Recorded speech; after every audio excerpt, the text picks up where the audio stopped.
یہ کہانی ایک چھوٹے سے گاؤں کی ہے جس کا نام چاندپور تھا۔ یہ گاؤں سرسبز پہاڑوں کے درمیان واقع تھا جہاں ہر طرف سکون اور قدرتی حسن تھا۔ لیکن اس گاؤں کے بارے میں ایک بات بہت مشہور تھی، چاندپور کی گلیاں رات کو جاگتی ہے۔ پہلی قسط، انجانی سرگوشیاں۔ ایک دن ایک نوجوان لڑکا ارہم جو شہر سے گاؤں آیا تھا چاندپور کے بارے میں سنے قصے کہانیوں کو جھوٹ سمجھتا تھا۔ اس نے فیصلہ کیا کہ وہ رات کو گلیوں میں نکلے گا اور اس بات کی حقیقت جاننے کی کوشش کرے گا۔ رات کے وقت جب گاؤں کے لوگ سو گئے، ارہم اپنے دوست سلمان کے ساتھ گلیوں میں نکلا۔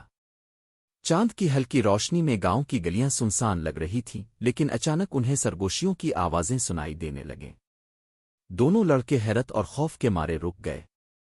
آوازیں گلیوں کے کونے سے آ رہی تھیں، جیسے کوئی کہہ رہا ہو، واپس چلے جاؤ ورنہ پچے تاب گے۔ دوسری قسط، خوفناک گواہے۔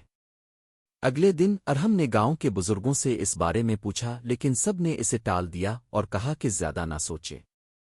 لیکن ارہم کو سکون نہ آیا۔ ایک بزرگ خاتون نے اسے بتایا کہ گاؤں کے بیچ میں ایک پرانا گواہے ہے جہاں لوگ کہتے ہیں کہ رات کو کچھ عجیب و غریب ہوتا ہے۔ ارہم اور سلمان نے فیصلہ کیا کہ وہ رات کو اس کنویں کے پاس جائیں گے۔ جیسے ہی وہ وہاں پہنچے ہوا کی سرسراہٹ اور ایک عجیب سی سردی نے انہیں گھیر لیا۔ اچانک کنویں کے اندر سے روشنی نکلنے لگی اور ایک پرانی سی گھنٹی بجنے کی آواز آنے لگی۔ تیسری قسط، گاؤں کا راز۔ وہ روشنی اور آواز اس قدر پراسرار تھی کہ ارہم نے کنویں کے اندر جھانکنے کا فیصلہ کیا۔ سلمان اسے روکتا رہا لیکن ارہم نے اس کی بات نہ مانی۔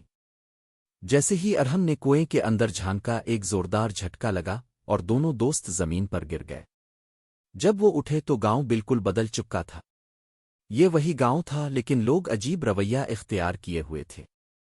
وہ سب ایک ہی بات دہرا رہے تھے، گواہے کبھی خالی نہ چھوڑنا۔ چوتھی قسط، جادوئی کتاب۔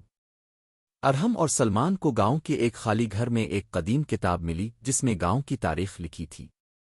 کتاب میں لکھا تھا کہ یہ گاؤں ایک بادشاہ کے خزانے کی حفاظت کے لیے جادو کے زیر اثر تھا، لیکن جو بھی خزانے کو تلاش کرنے کی کوشش کرتا وہ ہمیشہ گم ہو جاتا۔ کتاب کے آخر میں ایک پزل تھا جسے حل کرنے پر خزانے کا راز کھل سکتا تھا۔ دونوں نے اس پزل کو حل کرنے کی کوشش شروع کی۔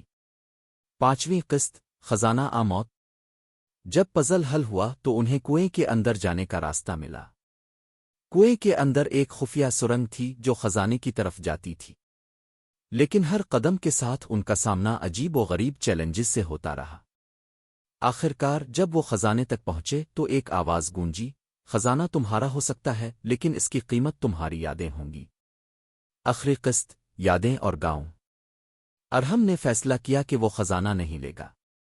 جیسے ہی وہ سرنگ سے واپس نکلے گاؤں پھر سے اپنی اصلی حالت میں آ گیا، لیکن یہ راز ان کے دلوں میں ہمیشہ کے لیے زندہ رہا۔ یہ کہانی ختم ہونے کے باوجود ہر قسط میں نیا سوال اور نیا معائنہ چھوڑتی ہے جو ناظرین کو بار بار دیکھنے پر مجبور کرتی ہے۔